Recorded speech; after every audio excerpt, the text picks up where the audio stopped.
Muy buenos días con todos, con todas, María Angélica, Ivana, Hilda. Sean todos bienvenidos a esta nueva clase de la asignatura de competencias para el desarrollo de la autonomía y habilidades de la vida diaria. Vamos a dar inicio. Entonces, damos paso a la inquietud que tiene Hilda Beatriz con respecto al instrumento que han empleado para valorar las habilidades en su caso de estudio. Coménteme, Hilda.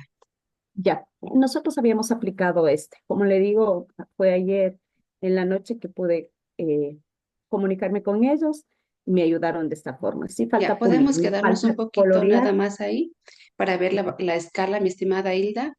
Ya, Tiene cuatro parámetros. No sí, realiza apoyo generalizado, apoyo limitado sí, independiente.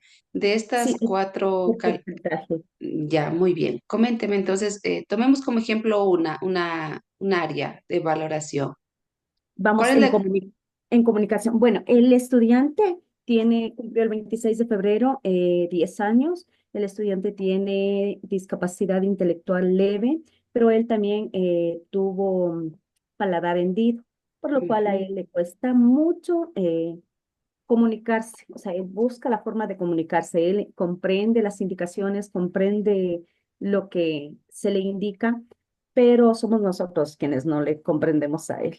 Me refiero, es el docente, ahora que estoy apoyándoles, eh, y los compañeros. Entonces, en esa partecita es donde debemos trabajar.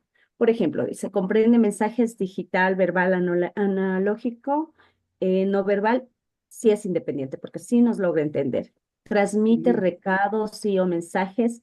Le pusimos como eh, de entre un 25 y un 49%, como le digo, no porque no logre él transmitir sus ideas, sino más bien porque nosotros no logramos entender. Entonces, generalmente se le dice, a ver, Estefano, repita, me diga despacito, trate de pronunciar correctamente las palabras, el sonido de las letras, pero obviamente como él viene de una operación de paladar hendido, pues hay sonidos que no le salen. Entonces, Ujú. en eso estamos tratando de ayudar. Inicia y mantiene una comunicación en distintos entornos, familia, centro, comunicación con apoyo limitado. Formula preguntas mientras mantiene una conversación, igual, ¿no? Le hemos puesto apoyo limitado. ¿Qué querría decir? Más o menos hasta un 74%. Responde interrogantes en relación a la conversación, igual, apoyo limitado.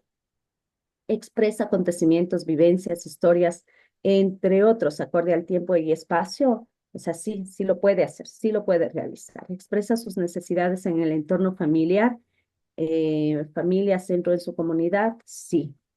Reconoce bromas o absurdos, está como apoyo limitado, ¿no? Justamente lo que decía la mamita, dice, bueno, es que mi hijo es inocente y él a veces le pueden estar vacilando, pero él no sabe que es así. Ya, Por ejemplo, estimada Hilda, sí, solamente un punto. En esta área de intervención, que es la comunicación, cuando sí, usted valora, transmite recados y mensajes, no solamente hace referencia a la expresión, sino que también podríamos valorar aquí si es que el estudiante escribe. Cuando no valoramos escribe bien. expresa, no escribe bien. No, no, no. Ya. Con él, justamente en esa área, entre a trabajar. Como soy docente de lengua y literatura, eh, asisto los martes, un periodo. Entonces, con él se están trabajando fonemas, doctora. Ujú. No alcanza a escribir correctamente. Por esa razón, ese sí, sí le puse como generalizado, más como evaluación mía. Ya, muy bien. Eh, Ahora, en los últimos componentes que usted valora en comunicación, dice, expresa acontecimientos, vivencias, historias, poquito más arriba, Aquí. historias, ajá, entre otros, acorde al tiempo, es decir, si tiene la noción espacio-temporal adquirida. Expresa sus necesidades en el Sí, entorno. Identifica entonces si expresa necesidades en el entorno identifica los integrantes de cada uno de estos entornos. Está valorado de un 75 a un 100% que lo califica como independiente. Pero expresa, ¿de qué manera lo expresa?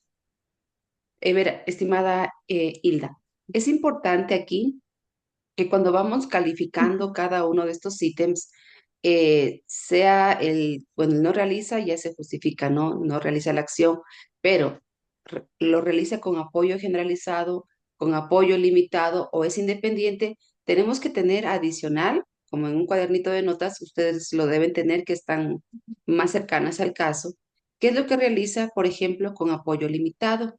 Inicia y mantiene una comunicación en distintos entornos, con la familia, con el centro y la comunidad, con apoyo limitado, pero lo realiza. Pero ¿cuál es ese apoyo? ¿Sí? Si es independiente, al expresar acontecimientos, vivencias, historias, entre otros, acorde al tiempo y espacio, ¿por qué lo consideramos independiente? Si está independiente, quiere decir que expresa sin ningún apoyo. Ya, Ajá, entonces está confuso eso. un poquito, Verá, sí, te en comento, cuanto de sí, quiero transmite comentarle. mensajes y luego expresa. Ya, bueno, sí quería también consultarle esa parte, porque mire, por ejemplo, como que hay un choque. Por ejemplo, la mamita en la parte social nos decía que el niño no tiene amigos, que nadie quiere integrarse con él, que ella siente que su niño es excluido. eh, pero, por ejemplo, en la escuela sí le hemos visto que el niño sale a recreo, se organiza con los Perdón. compañeritos porque a él le gusta el fútbol. Entonces, él organiza con sus compañeros, lleva el balón y está integrándose con los demás. Eh, Hay otra cosa también, por ejemplo, este, un día terminamos la clase y le digo, Estefano, ¿trajo lunch? No, me voy al bar, dice. Ya, pues le digo, entonces vamos. ¿Qué desea servirse? Hoy le invito yo. Al inicio me dijo sí, pero cuando llegamos al bar estuvo parado el papá. Le digo, Estefano, mira, ¿qué se va a servir? Le empezó a ver al papá y después me dijo, no, no deseo nada. Y, o sea, con el papá, él tiene limitaciones. Por ejemplo, le he visto comer solo, pero cuando está con el papito, o sea, se sienta él y él le va dando las indicaciones. Por Sí, ejemplo, ¿no? En el desarrollo de las actividades en la escuela, le veo que sí tiene independencia, pero los papitos no le dan esa independencia. Por ejemplo, eso me decía la mamá, no es que aquí cuando no estamos nosotros, es el abuelito el que se encarga de llevarle acá, de trasladarle acá. Entonces le decía, ¿no? Por ejemplo, él puede reconocer, puede identificar qué bus va a su casa, a dónde él vive. Él sabe dónde vive, en qué lugar vive. Pero, por ejemplo, pensar que se traslade solo, no. Porque a la hora de salida se siente en las gradas y espera que llegue el papá o la mamá a retirarle, y, o sea, de ese lugar no se mueve. No es como decir, voy a salir hasta la puerta a esperarles, ¿no? Porque hay un lugar donde sí pueden pasar los vehículos y llevarles a los estudiantes y están los profesores afuera, igual ayudando a esa gestión, pero él no lo hace. Él se siente en las gradas y solamente allí le espera. O sea, lo que podría percibir es que son los papitos los que le sobreprotegen. ujú. Sí, al momento de valorar y Entonces, calificar como independiente, pues está como totalmente pues adquirida ya la competencia. Ya no claro, trabajaríamos en eso, pero si es que aún requiere de otras, se puede decir, de otros elementos para considerar totalmente autónomo a la persona, podríamos colocarlo con apoyo limitado.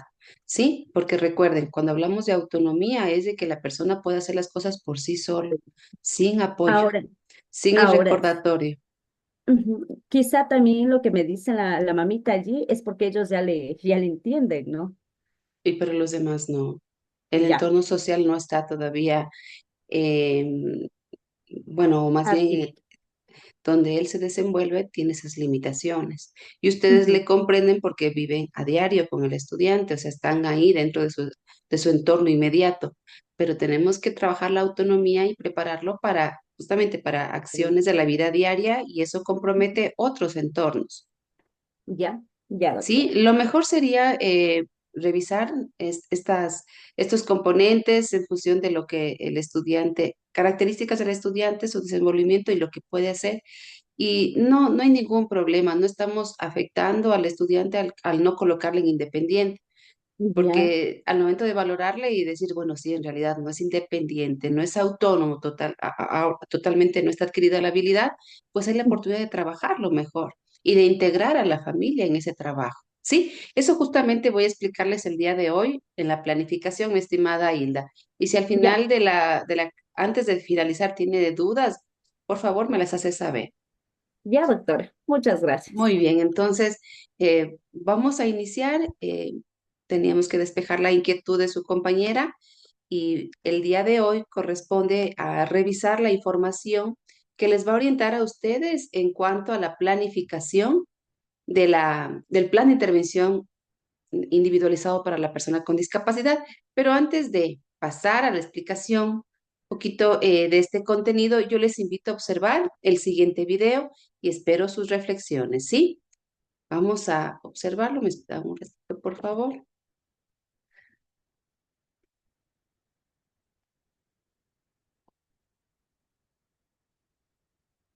Bueno, espero que por favor presten atención a todo el contenido del video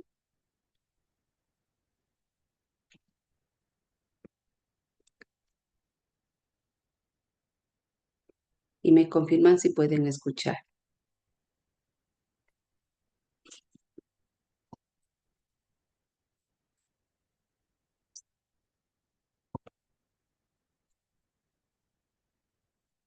Si logran escuchar, estimadas maestrantes. En mi caso, no, No, doctora. no se No, escucha. doctora. Está destinado solo para cuando sean mayores. ¿Ahí? Sí, Ahí aquí sí, sí se doctor. escucha. Muy bien. Lo cierto es que la autonomía es la base para aprender durante toda la vida y se va construyendo a medida que, desde la primera infancia, los niños y niñas, poco a poco, van asumiendo responsabilidades y tomando conciencia de sus propias acciones y decisiones. Y en la familia el primer y más importante referente donde encuentran las más variadas experiencias que preparan a las personas hacia una vida autónoma.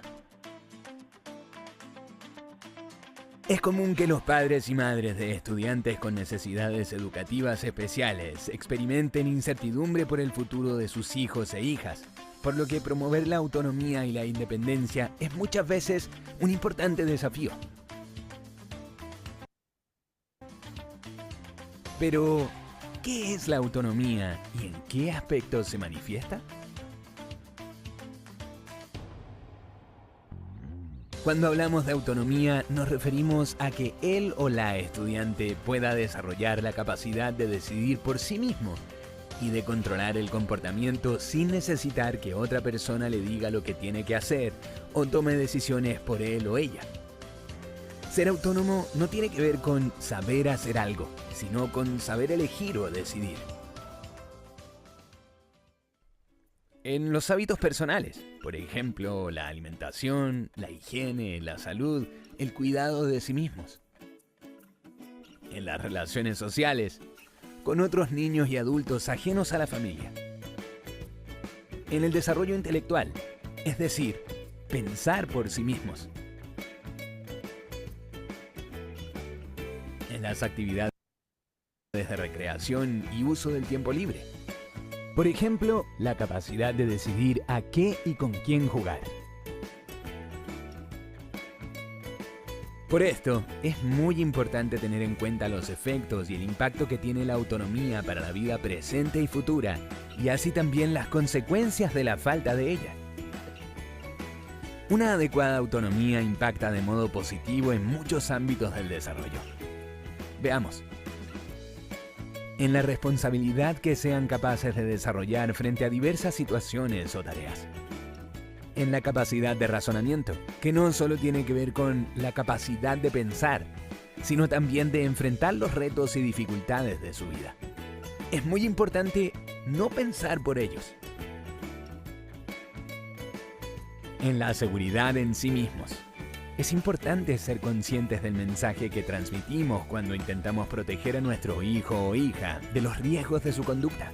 Por ejemplo, yo lo hago por ti, porque tú no puedes. Las personas autónomas se sienten más valoradas y sienten mayor satisfacción por los propios logros. En la conciencia social, si promovemos que el niño y la niña se relacionen con otros con cierta autonomía, estamos fomentando, a la vez, actitudes como la empatía, la colaboración. Al contrario, un niño o niña con poca autonomía, a lo que habitualmente llamamos sobreprotección, inevitablemente va a generar dependencia de los otros, necesitando ayuda continuamente, aún en cosas que puede hacer por sí mismo. Y se le dificultará tener iniciativa y será más probable que presente dificultades en su aprendizaje y en su relación con los demás. ¿De qué manera podemos fomentar la autonomía en nuestros hijos e hijas? Partamos por un principio general. Todo aquello que el niño o niña pueda hacer solo y que no suponga un peligro, debe hacerlo él mismo o ella misma. El camino hacia una mayor autonomía en cualquier momento de la vida es un desafío personal, que se facilita si contamos con una confianza básica en nosotros mismos y en el ambiente que nos rodea. Los padres y madres tenemos un rol importante en construir ese ambiente que se caracteriza por ser afectivo y seguro, que les proporcione seguridad y se sientan respaldados en caso de requerir apoyo, desafiante y de confianza. La mejor manera de transmitir a un niño una valoración positiva de sus capacidades es exigirles desafíos que puedan lograr, pero que supongan un esfuerzo al enfrentarse a ellos. De apoyo y supervisión. Y que ésta se vaya ajustando permanentemente a las necesidades de seguridad y autonomía que experimentan con la edad. No evitar los errores o los conflictos. Al contrario, aprovecharlos para enseñarles a buscar estrategias para resolverlos. Finalmente, un ambiente disciplinado que, sin caer en el autoritarismo, les proporcione ciertos límites que le harán sentir más seguro. Para esto es muy importante que los padres y madres cumplamos los pactos que hagamos con ellos. Hay algunos pasos que nos pueden ser útiles de practicar. En primer lugar, decidir qué le vamos a exigir al niño o niña o joven y preparar lo que será necesario. Desde luego teniendo en cuenta su edad, sus capacidades, así como sus gustos e intereses, ya que esto ayudará a la motivación y disposición. Una estrategia muy eficiente es ofrecer alternativas, dentro de opciones razonables, para incentivar la toma de decisiones y facilitar que se comprometa con la tarea. Además de decidir qué pedir, es preciso preparar lo necesario en relación al espacio, al tiempo, materiales, etc. Así como también anticipar y evitar las barreras que pudieran dificultar la ejecución de la tarea en los primeros momentos de experimentación y aprendizaje. En segundo lugar, enseñar paso a paso qué tiene que hacer y cómo, utilizando un lenguaje claro y directo. Este es un buen momento para estimular su razonamiento. No siempre ofrecer respuestas a sus preguntas, sino permitir que ellos propongan soluciones o alternativas. Muy importante es planificar en conjunto, modelar, dividir en pasos pequeños, mostrarle cómo, pensar en voz alta el paso a paso. Finalmente, asegurarse de que comprendió las instrucciones antes de que lo intente. El tercer paso se relaciona con practicar. Debemos ofrecer muchas ocasiones para practicar la tarea, dando el tiempo que requiera para aprender, antes de exigirle que la ejecute en forma autónoma. Una buena estrategia es generar rutinas compartidas en el hogar, con adultos y con los hermanos o hermanas. Esto le da la posibilidad al niño o niña de practicar aprovechando el modelaje de otros, antes de asumir la conducta por sí solo o sola. El cuarto y último paso corresponde a la supervisión y retroalimentación. En los primeros intentos de una tarea novedosa, debemos revisar junto a él o ella el proceso y el resultado. Si es necesario, recordar los pasos de lo que tiene que hacer y poco a poco ir retirando la ayuda. La retroalimentación es fundamental en esta fase, así como el tipo de mensajes que le transmitimos. Debemos mostrarle sus logros, demostrando interés en cómo va progresando su autonomía. ¡Qué bien cómo lo hace solo o sola! Un factor muy importante es cómo abordar los errores o los fallos. Debemos ser conscientes y transmitir al estudiante que el error es normal y es parte del proceso de aprender. Es importante ser explícito en los logros y, de modo natural, también lo que debe corregir. Esto le ayudará no solo a mejorar la tarea específica, sino sobre todo a tolerar la frustración y a buscar alternativas de solución cuando se presenten dificultades en cualquier ámbito de su vida. Podemos apreciar la enorme importancia de fomentar la autonomía y el fuerte impacto que ésta tiene en todos los ámbitos del desarrollo, tanto presente como futuro de los niños, niñas y jóvenes. Para que una persona logre esa autonomía, es necesario que, desde muy temprana edad, tanto los padres y madres como los profesores, intencionemos en cada actividad y experiencia de aprendizaje el objetivo de lograr la mayor autonomía personal que, en definitiva, es lo que va a determinar en gran medida su calidad de vida. Gracias por tu ayuda. Muy bien, todos han observado el video. Espero sus reflexiones. Pueden activar sus micrófonos, por favor. ¿Qué mensaje nos deja este video? ¿Qué reflexión? Y hasta el momento, como estamos avanzando en el trabajo en grupos, con el plan de intervención de lo que ya están elaborando, considerado muy necesario compartir este video para que ustedes puedan reflexionar cómo planteamos las actividades para nuestro caso de estudio. ¿Alguien tiene alguna opinión? Sean bienvenidas todas las Doctora, opiniones. eh, ¿Sí? a ver, qué importante es saber enseñar a los niños a que sean independientes, ¿no? Eso es muy importante. Eh, en mi caso, tengo una niña con síndrome de Down de 2 años. Eh, Pienso que trato de enseñarle las cosas y de hacerle independiente. Pero en este caminar, mi hijo de 9 años muchas veces me dice, es que usted le consiente a Sarita. Creo que los padres no nos damos cuenta de eso. Y el hecho de que son, bueno, por ejemplo, mi hija como ha tenido una operación de corazón abierto y ha tenido muchas complicaciones, entonces trato de cuidarle lo más posible. Quizá en ese intento estoy cayendo en eso, ¿no? De no darle autonomía a mi hija, de no hacerle independiente.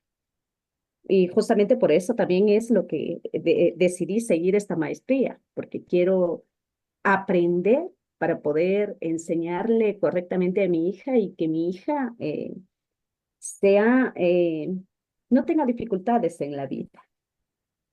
Lo otro es, por ejemplo, la parte, lo contrario, ¿no?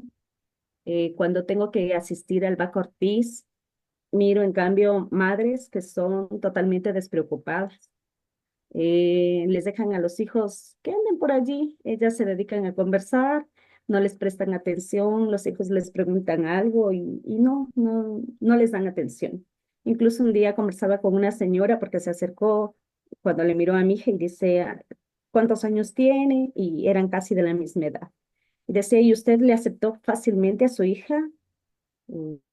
Sí, pero ella decía que no, que lo primero que se le ocurrió fue regalarle a su hija. Entonces que ella recién al tercer día, o sea, quien se hizo cargo de la niña fue su madre y ella recién al tercer día, bueno, dijo, bueno, está bien, me quedo. Frente a eso, qué difícil que es llegar a esto. Eh, Darles autonomía, darles independencia, creo que sí es un reto de los padres que tenemos a nuestros hijos con capacidades diferentes. Sin embargo, creo que eso sería lo primero que se debe trabajar en los hospitales, creo yo. Cuando nosotros nos dan la noticia, por ejemplo, a mí nunca me avisaron, me hicieron los exámenes en la semana 12, 13, 14, me llamaron en la clínica, el doctor me hizo los exámenes, todo estaba bien, nunca hubo nada. Cuando mi hija nació, dijeron, vamos a hacer un examen de descarte, porque parece que su niña tiene rasgos de síndrome de Down. A los 22 días me llegó un mensaje por teléfono, por WhatsApp me llegó el mensaje de que mi hija tenía síndrome de Down. Entonces, ese sí es un impacto para nosotros. Eh, yo deseo, quizás si me hubiesen avisado cuando estuve embarazada, quizás me hubiese preparado de otra forma. Es un poquito duro asimilar, pero a nosotros no nos dicen trabaje en la independencia. Dice, bueno, usted tiene que, en mi caso, por ejemplo, el doctor lo que me dijo es, usted tiene que aceptar que su niña tiene discapacidad intelectual. Ella no va a poder hacer las cosas que los demás niños hacen, ella va a tener ese retraso y, o sea, usted tiene que trabajar en eso, ayudarle a que ella vaya procurando hacer las cosas que los niños normales hacen. Creo que sí sería una formación también para esa parte, para la parte de los médicos. No ser tan directos, no ser tan duros en la noticia. Sin embargo, mi hija sí ha ido avanzando. Entonces, claro, para mí los logros que mi hija alcanza es lo máximo, pero a veces para los médicos no es así. Y cuando uno se va al médico, hay médicos que le dicen, sí, se nota el avance, qué bien, estamos bien. Y otros le dicen, es que su hija siempre va a estar con ese retraso. Entonces, tiene que adaptarse a eso. Entonces, sí es un trabajo de equipo, es un trabajo de sociedad, porque si como madre trabajo bien aquí y mi hija va a otro lugar y le dicen, es que tú tienes este retraso, es que tú no estás al mismo nivel, creo que sí, también sería desmotivante para ellos. Perdón, doctora. Muchas Ese sería mi gracias. Gracias, Hilda, por su comentario. Mi admiración, Hilda, ante el caso que usted nos manifiesta, su compromiso, su responsabilidad como madre, tomando en cuenta que estamos actualmente atravesando una sociedad bastante compleja y más adelante puede que se vuelva mucho más compleja. Entonces, al valorar, al trabajar con una persona con discapacidad, esto representa un reto significativo, especialmente para la madre, para el padre, para los cuidadores. Hilda ha hecho mención de algunos aspectos que sí, son situaciones que se dan y que a pesar de que hablamos de la sensibilización, incluso en los lugares donde esperamos que exista esta una respuesta asertiva, empatía por parte de los profesionales, a veces no la encontramos.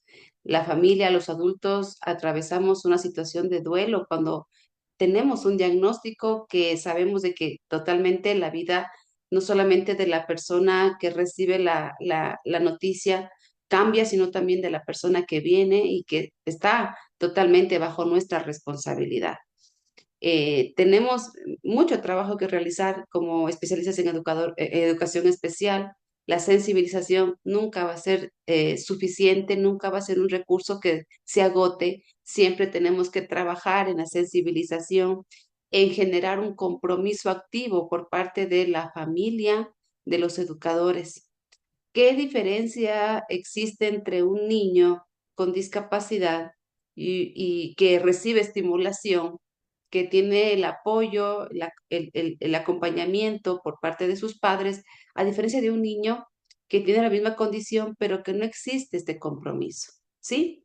Sabemos de que una discapacidad es una condición permanente, que hay necesidades en distintas áreas como es el lenguaje, el área motora, el área socioemocional, el área cognitivo igual, que tiene sus características y que no va a representar como un cambio significativo a pesar de la estimulación, pero si es que no se hace algo como la estimulación, mucho menos va a tener las oportunidades esta persona para poder desarrollar habilidades.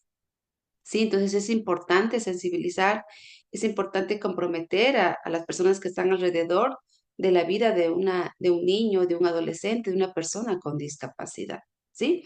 Gracias, Hilda, por compartir su reflexión y espero que hasta el momento el estudio de esta maestría de educación especial le esté facilitando todos los recursos, todos los conocimientos que usted se ha planteado alcanzar, que esté cumpliendo con las expectativas y le felicito por esta iniciativa, por este compromiso de vida con su hija y también estoy segura que si es que tiene la oportunidad de compartirlo con otras personas también que tienen estas mismas características, estas condiciones, usted lo puede hacer. Muchas gracias, Hilda.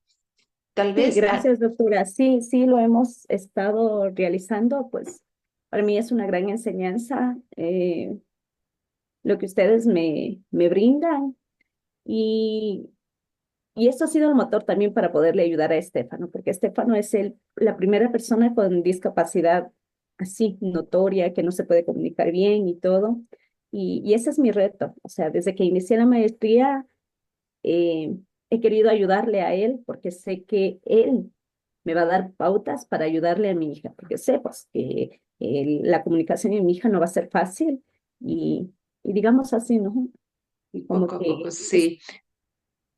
estoy apoyando a él, viendo cuáles son sus necesidades para con eso tener una base y decir, bueno, con mi hija esto creo que debo desarrollar, esto creo que debo trabajar, en esto debería reforzar.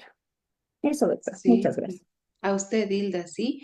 Cada oportunidad de aprendizaje a la que nos enfrentemos nos da la oportunidad también de desarrollar nuevos conocimientos y que esas estrategias o herramientas que conocemos y que aplicamos en algún caso de estudio que estamos actualmente trabajando, nos va a posibilitar el desenvolvernos y el poder elegir y seleccionar herramientas para nuevos casos mucho más actualizadas, más acordes a las necesidades de cada estudiante. Gracias, Sil. ¿Alguien más que desea compartir alguna reflexión de este video? Yo, profe, ¿cómo está? Buenos días. Ivana, bienvenida, díganos. Buenos días, profe, compañeras. Efectivamente, considero y me parece súper lindo, oportuno el video, porque también he tenido la oportunidad de palpar casos en la vida real de las dos maneras, ¿no? La manera en la que justamente por el hecho de presentar una condición como tal, es como que el representante legal, bueno, en este caso pues la mamita, es como que sobreprotege mucho al niño de que no, de que como presenta esto no lo puede hacer y comienza pues a ella a realizar muchas actividades que tranquilamente sí lo puede hacer el niño, aprendiendo, orientándolo, apoyándolo con tiempo, con justamente con un plan terapéutico para que poco a poco vaya desarrollando esas habilidades, lo puede hacer. Pero lastimosamente pues actualmente también sigue existiendo esa barrera de que dicen que no, que como ya presenta esta condición, esta discapacidad, no lo va a poder realizar nunca, jamás. Entonces, bueno, a veces este tipo de criterios se me ha chocado a mí por escuchar, más que nada la manera en cómo lo dice.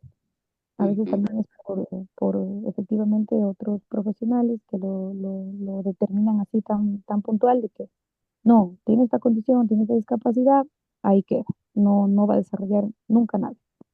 Entonces, siempre he tratado como yo de llevar esta sensibilización de que ellos pueden hacerlo, porque a veces de hecho hay condiciones que no son muy severas y que con el paso del tiempo, con apoyo, como le digo, con trabajo en conjunto, con un proceso terapéutico, ellos logran salir. Y de hecho, a veces ejecutan algo tan simple, tan sencillo, tan mínimo, y es un logro bastante para ellos. Y esa es la otra cara de la moneda que yo también he podido evidenciar es cuando ellos van poquito a poquito avanzando y logran hacer algo por su cuenta. Así sea, aunque sea ponerse una blusa, coger la cuchara, sujetarla, llevar un poco de comida a su boca, se ve mismo la felicidad en ellos. Demuestran la expresión facial tan grande, tan significativa, porque ellos mismos se dan cuenta de que lo pudieron hacer por sí mismos. Incluso pues, hay otros papitos que eso mismo también les gusta, les motiva, se ponen muy contentos por ver ese pequeño logro de sus hijos. Entonces, viendo el video, me relacioné bastante con estos ejemplos y también me parece muy oportuno porque, si bien es cierto, poseen o no una discapacidad, una condición como tal, a los niños es fundamental, importante, necesario de que desde pequeñitos se les vaya fomentando autonomía.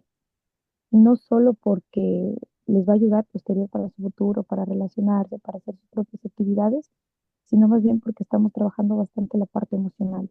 Ellos les enriquece mucho, les llena la autoestima, se ponen muy contentos y van desarrollando esas actividades por sí mismos, se van dando cuenta de que ellos pueden, de que son personas capaces. Eso, profe, quería compartirle. Muchas gracias. Gracias a usted, Ivana, por su reflexión. Sí, importante, ¿no? Reflexionar, conocer cada uno de los ambientes en los que se desenvuelve la persona con discapacidad. Siempre cuando hablamos de discapacidad y de inclusión, sale el tema de las barreras. Entonces yo siempre lo menciono. Las barreras más difíciles de derrumbar son las barreras actitudinales.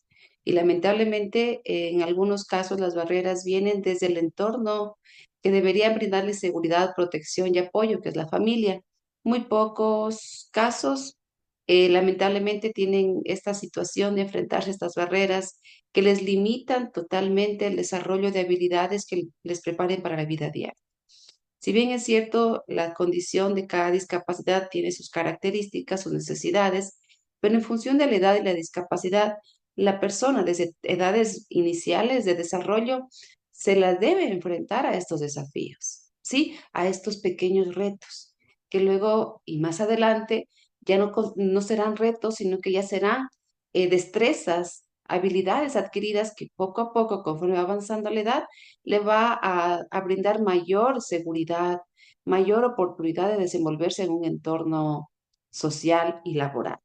Si observamos actualmente a personas que están insertadas en un contexto laboral y tienen algún tipo de discapacidad, pues esto viene de un trabajo desde tempranas edades.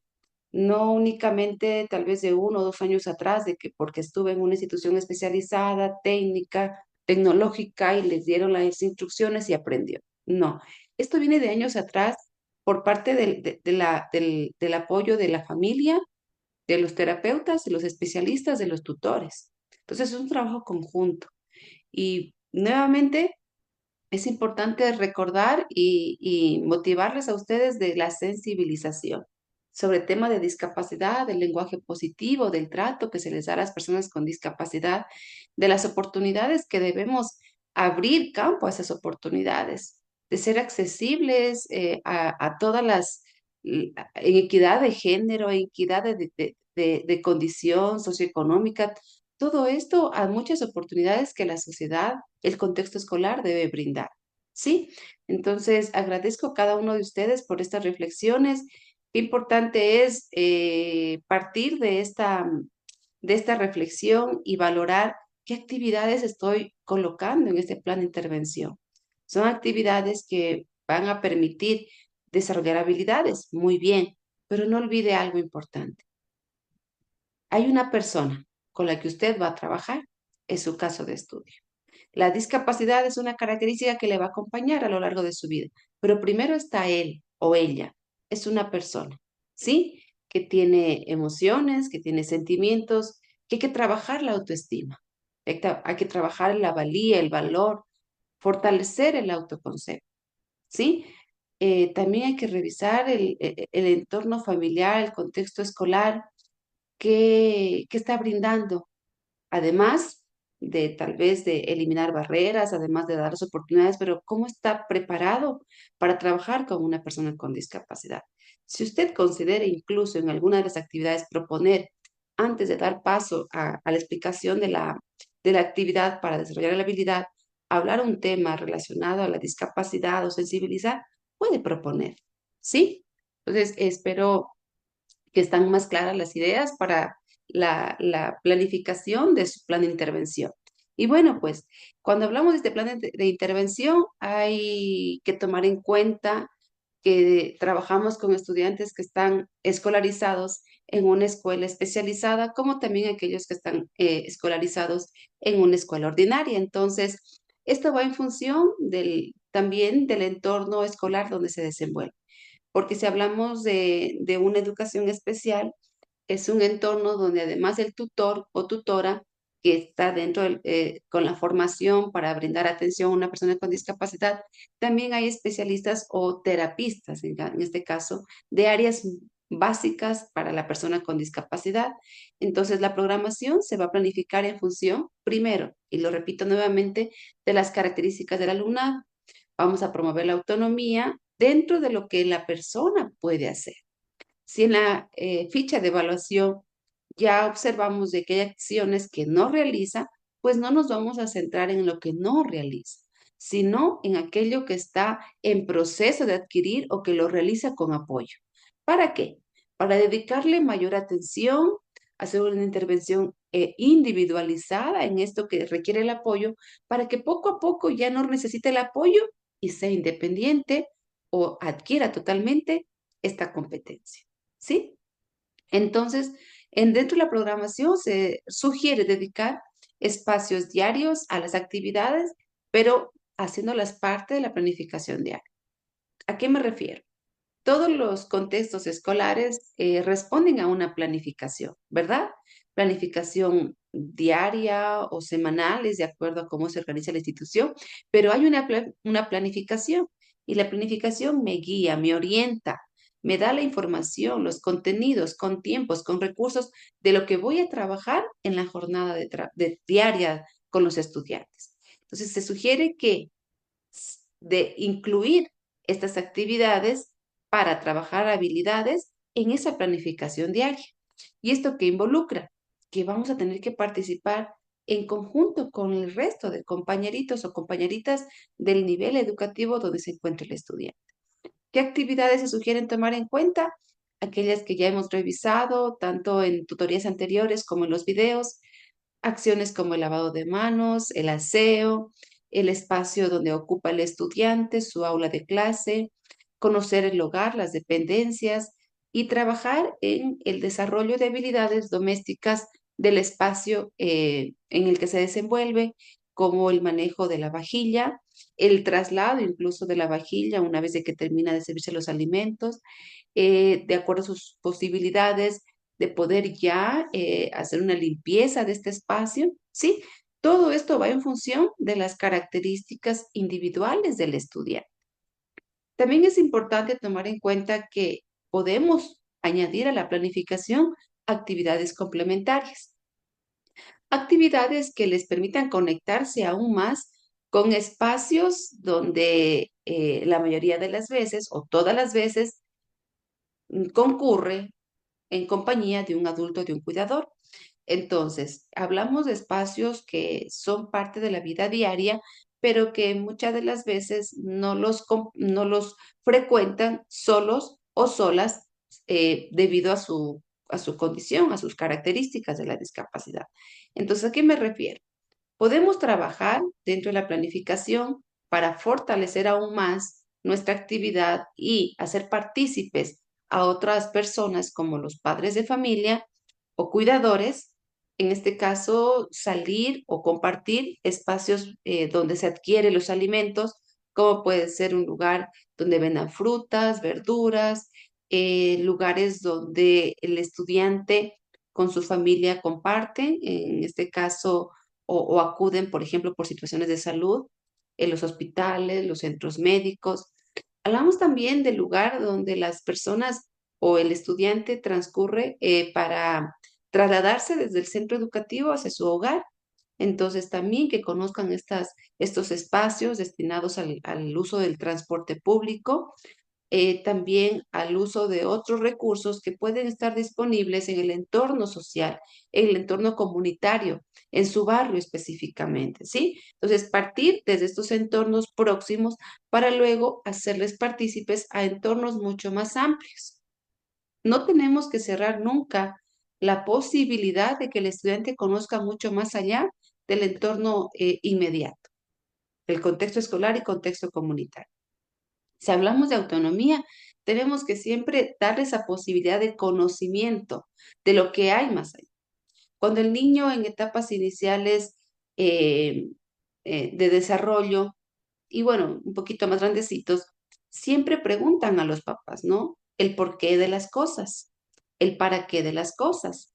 Siempre preguntan de los lugares, de lo que sucede en esos lugares. Y si es que ocurre algún acontecimiento, preguntan. Entonces, los padres o cuidadores tenemos que estar ahí brindando las respuestas, la información. Si nosotros damos la mayor cantidad de información al estudiante, sí, pues le estamos abriendo mucho más amplio el campo de conocer qué es lo que sucede a su alrededor. Por el contrario, si limitamos de información del conocimiento de estos espacios, pues el estudiante va a crecer solo con la noción de que prácticamente no gira el mundo alrededor de escuela, hogar y el bar. Y más allá, no, está prohibido porque hay muchos riesgos. Claro, somos conscientes de los riesgos, de los retos que le va a representar enfrentarse a esos riesgos, pero desde muy pronto tenemos que dar esa información, ¿sí? Tenemos que comunicar. Incluso hay veces en los que como adultos conversamos, dialogamos en visitas al doctor, ¿no? Siempre es frecuente dialogar con personas que están alrededor de la situación del país, del estado de salud de las personas, ¿no? Y los niños escuchan, las personas con discapacidad escuchan y forman parte de este entorno. Si hablamos de inclusión, es importante pues responder también porque ellos preguntan qué sucede, qué pasó, quién es esta persona, qué hacemos en este lugar. Tenemos que brindar esta información, ¿sí? Tenemos que empaparlos de la realidad del mundo. La autonomía posibilita la independencia, ¿sí? Tenemos que formar seres, personas autónomos, independientes.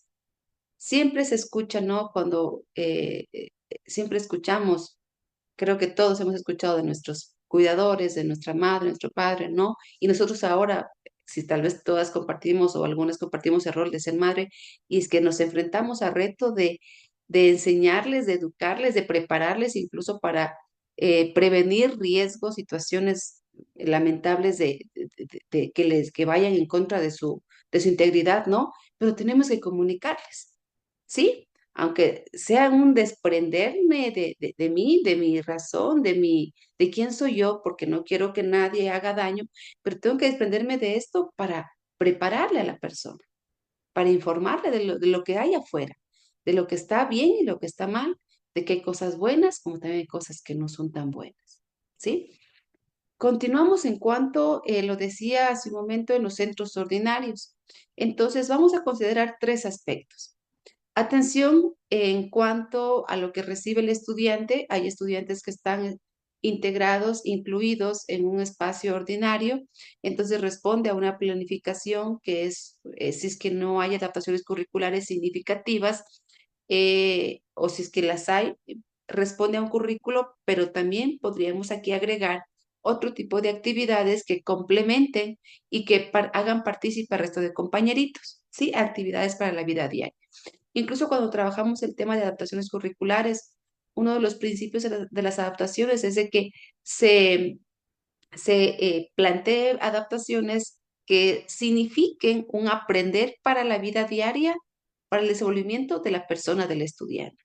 Entonces, aprovechar este currículo adaptado, sea que manejen con grado 1, grado 2 o grado 3 de adaptación, pero incluir estas actividades. Entonces, el especialista aquí, el educador, tendrá que orientar, asesorar al docente en el trabajo de adaptaciones curriculares e incluir estas actividades. Si queremos trabajar en el desarrollo de una habilidad relacionada al aseo, al cuidado diario, pues tenemos que agregarlas en algunas de esta planificación en conjunto con la docente, que revisando el horario, las actividades de la jornada diaria, en qué espacio sería el más conveniente para que el estudiante lo trabaje. Entonces ya trabaja en escuela, luego trabaja en casa y pues existe un complemento, ¿no?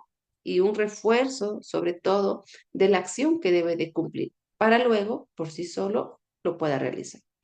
Si el alumno está integrado, pues se debe aprovechar justamente la situación de trabajar las habilidades. Siempre yo menciono de que la escuela tiene una ventaja bastante considerable en comparación con el contexto, con otros contextos de educación informal o no formal, puesto que responde a un orden, ¿no? Esta es una organización donde hay entes que están o agentes que están pues a cargo de tanto de la tutoría, de un paralelo, responden a un horario y el estudiante al enfrentarse a un espacio que está organizado, que cumple con una rutina, con un horario, pues de igual forma estamos trabajando, ¿sí? La autonomía, el respeto de normas, de reglas, la disciplina, el acatar una orden y cómo responder.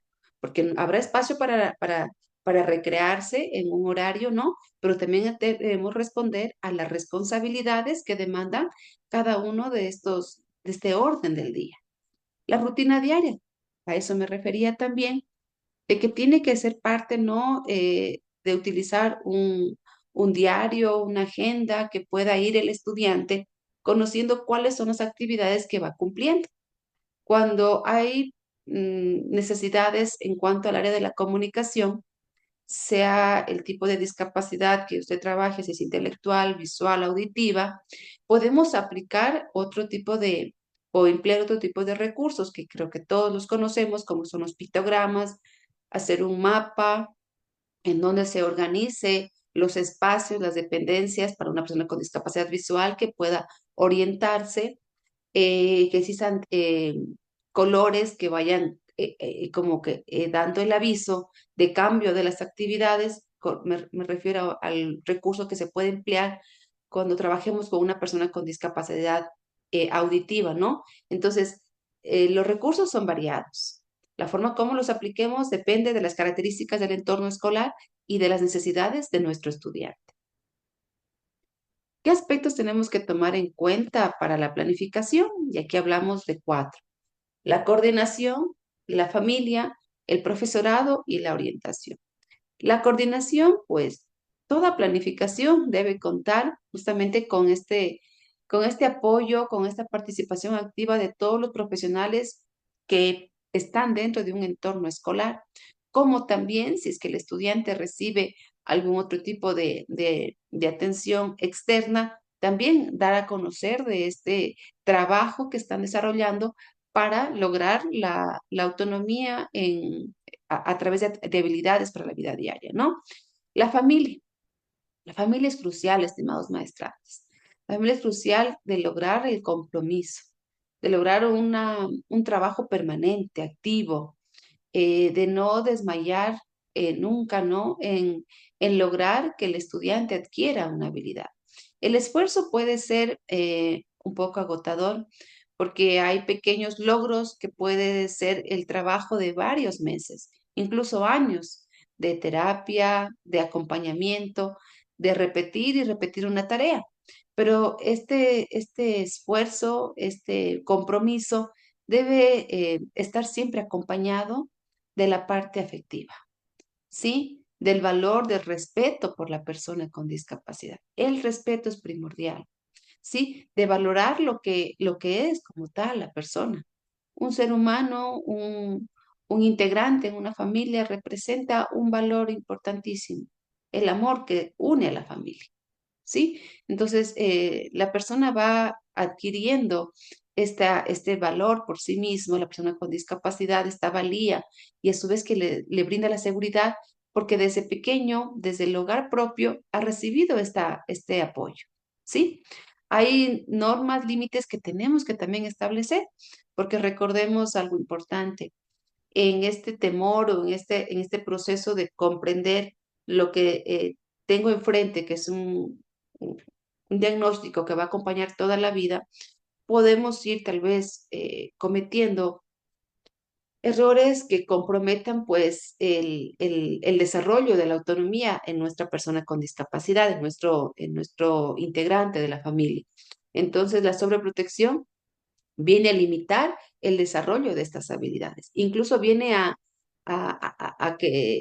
lentificar el avance de estos logros en la persona con discapacidad. Necesitamos que la familia conozca en su totalidad lo que representa la discapacidad de su integrante, lo que necesita, ¿sí? De de qué otros profesionales necesita que el estudiante reciba la atención, pero sobre todo es la familia, ¿sí? Hablábamos de algunas áreas de intervención en las primeras clases y tal vez todos los casos requieran trabajar esas áreas, pero en algunas áreas más que en otros, ¿sí? Y la familia tiene que estar preparada. La familia necesita involucrarse totalmente para trabajar con el estudiante. Lo decía, hay un esfuerzo constante, permanente, pero siempre con el respeto, con los valores, con el afecto, con la comunicación, ¿sí? El profesorado, tanto el profesorado responsable, tutor, como aquellos también que apoyan en otras asignaturas, en otras áreas, tienen que también ser conocedores de estos programas de intervención y la orientación. Cuando hablamos de orientación, podemos apoyarnos de un orientador educativo o orientador familiar, es decir, profesionales que estén dentro de la institución educativa, como aquellos también que podamos nosotros tener este apoyo por parte de estos profesionales y que nos permiten, pues, adentrarnos más en este trabajo de la persona con discapacidad, ¿sí? Entonces, familia, siempre tomarlo en cuenta, es básico. Todos aquellos involucrados en el proceso de enseñanza de la persona con discapacidad y siempre tomar en cuenta que la coordinación debe ser permanente, ¿no?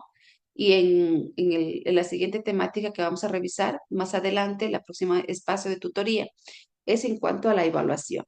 Porque si hablamos de coordinación, del apoyo de la familia, del profesorado, de otros profesionales, ¿cómo evaluamos si estamos por buen camino? Sí, entonces, recuerden, ustedes ya hicieron una evaluación inicial, ya identificaron las necesidades, ya sabemos cuáles son las problemáticas, sabemos incluso el nivel de participación y de compromiso de la familia.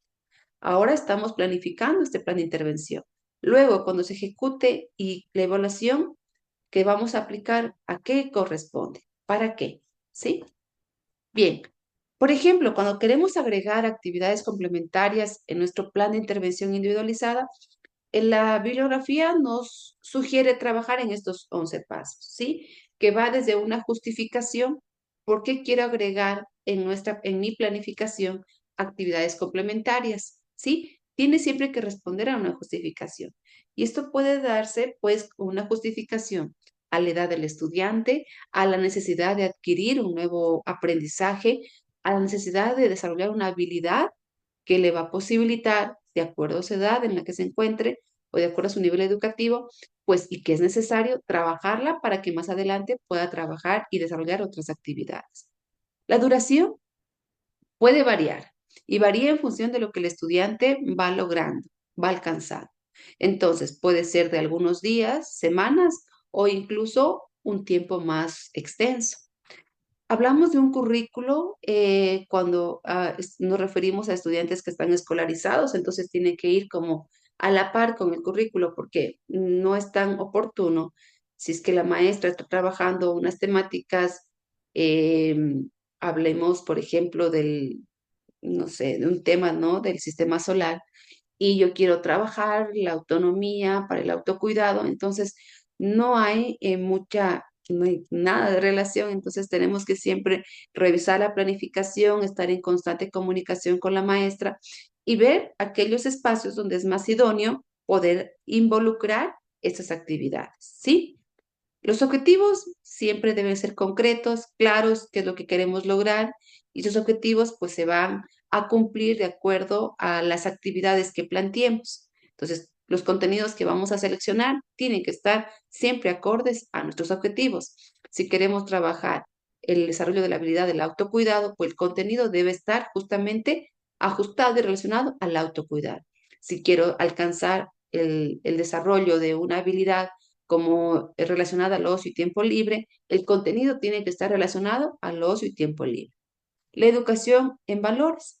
Hablamos de una educación transversal, es decir, que puede haber una planificación día a día, semana a semana, pero siempre los valores van a estar presentes. ¿Sí? Lo que les decía hace un momento, siempre recordar que estamos trabajando con una persona para el desarrollo de habilidades, pero está ella. ¿Sí? Está su valía como ser humano, como persona. El respeto, el valor del respeto, el valor de la honestidad, de la honradez, de la tolerancia. Todos estos valores es importante trabajarlos y que el resto de personas que están articuladas para este plan de intervención también los reconozcan y los tengan muy en cuenta. ¿Por qué? En el video observábamos de que en el intento de que la persona, de que el niño ayudaba a su madre a colocar la mesa, se tuvo un accidente. 2 vasos cayeron. ¿Sí? ¿Cuál es la respuesta del adulto? ¿O cuál debería ser? En algunos casos, tal vez exista una recriminación por la acción, En otros casos, tal vez sí, de acompañar y más bien aprovechar esa oportunidad de este accidente para enseñar, no solamente de querer llevar tal vez o llevar tal vez uno a uno el objeto, de tener cuidado, de prevenir situaciones más graves de riesgo, ¿sí? Entonces es importante respetar a la persona, no actuar desde, tal vez desde la persona que cuida, ¿no? Desde su enojo, desde tal vez la frustración de no lograr que la persona ya adquiera una habilidad, sino más bien ser fuertes con la acción, más no con la persona. Recuerdo ahora una reflexión de un video de una educadora que decía que hay que ser duro con las palabras, pero no con las personas. Sí, entonces tener muy en cuenta este punto de los valores y respeto a la persona. La evaluación siempre va a estar presente, estimados maestrantes, desde la evaluación inicial, que ya la han realizado, la evaluación formativa a lo largo de la aplicación del plan de intervención y finalmente la evaluación sumativa. El alumnado, pues vamos a trabajarlo. Ustedes en su plan de intervención, en el punto 1, describen quién es la persona con la que vamos a trabajar. Hablamos también de la descripción del lugar. Cuando se trabaja en este tipo de planificación complementaria, si usted va a trabajar fuera del contexto áulico, es necesario colocar la información de cuáles son estos otros contextos o lugares donde usted va a trabajar, sea la escuela, sea tal vez o un centro de atención, sea cualquier otra dependencia, si estamos hablando, por ejemplo, de algún oficio, sí, todos esos lugares con su tiempo y qué es lo que se va a desarrollar, tenemos que redactarlos.